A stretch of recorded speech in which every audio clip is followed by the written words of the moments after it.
Hello 11th class. So this is your chapter 6 Introduction of Python lecture number 6. In this class we will discuss the assignments 1 solution. So here is the first question, that is, what is the difference between keyword and identifier? As you know, the keyword, these are the reserved word. You cannot use it as a variable name or as an identifier.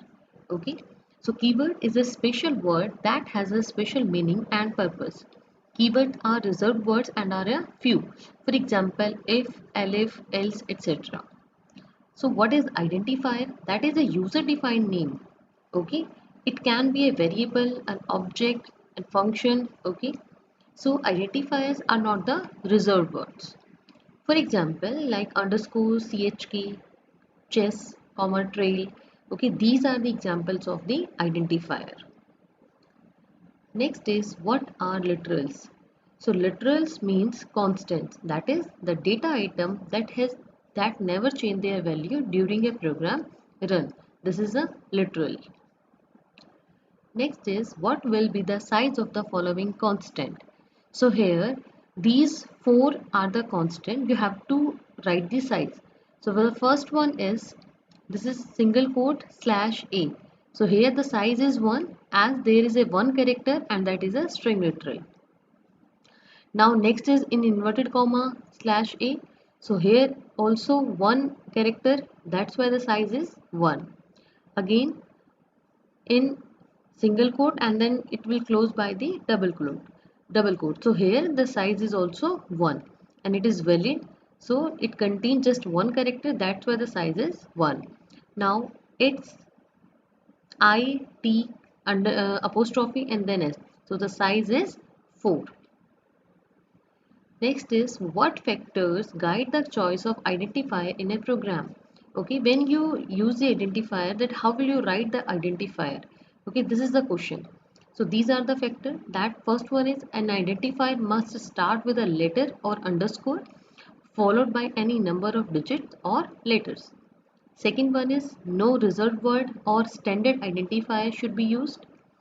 Third one, no special character, that is other than underscore, should be included in the identifier.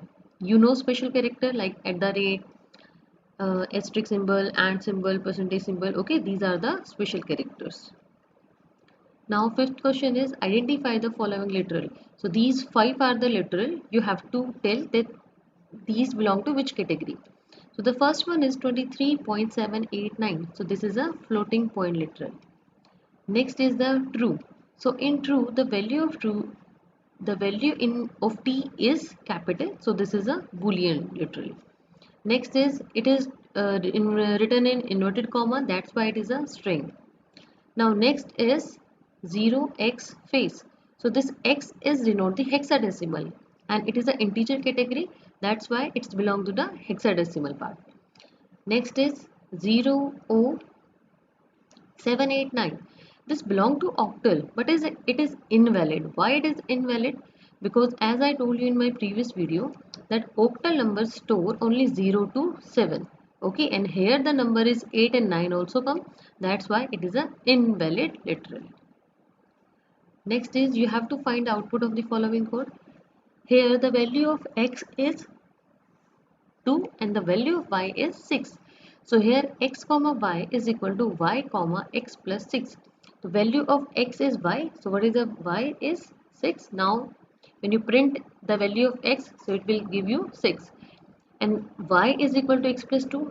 So x value is 2 and now you will add 2 more, so it will give you 4. That's why the y value has 4. So this is question number 6. Now this is the answer of question number 7. Okay, you have to check whether the question is correct, whether the answer is correct or not. The same way. Now next is, write a Python program that accepts 3 subject marks and output average marks. This is very simple question. You have to first ask the user to enter 3 subject marks, then you have to calculate the average. So I'm just going to show you the code. So this is your code. This one is the average. Okay, so here you have to enter subject 1, subject 2 and subject 3 marks from the user. Then in total variable subject 1 plus subject 2 plus subject 3, you will add these 3 subject marks, then put it in average, and what the average will do, it will divide the number by 3, so it will calculate the average. So this is your question number 8. Next, question number 9, write a Python program to input a number and print its 5 multiples. Okay, here you have to ask a number from the user and print its 5 multiple. So here how will you get the multiple? Okay,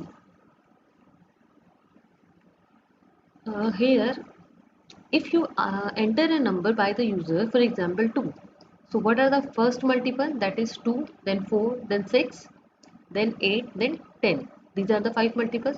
So you know the table of 2, and how the next term 4 will come, 2 multiplied by 2.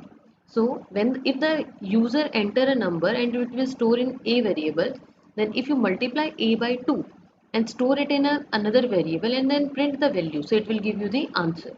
Okay, so same way you will do with the others. So this is question number 8. Now next is your 5 multiples. So this is the 5 multiples. Here you have to enter the number from the user in a variable, then multiply a with 2, 3, 4, 5, 6 and store the result in the different variables, and then print these variables. So it will give you the answer. So just run it, enter a number, suppose 5. So it will give you the 5 multiple, that is 10, 15, 20, 25 and 30. Okay, this is question number 9. Next is write a Python program to compute simple interest. So here you have to calculate the simple interest. For calculating simple interest, you need principal, rate and time. So here is the code.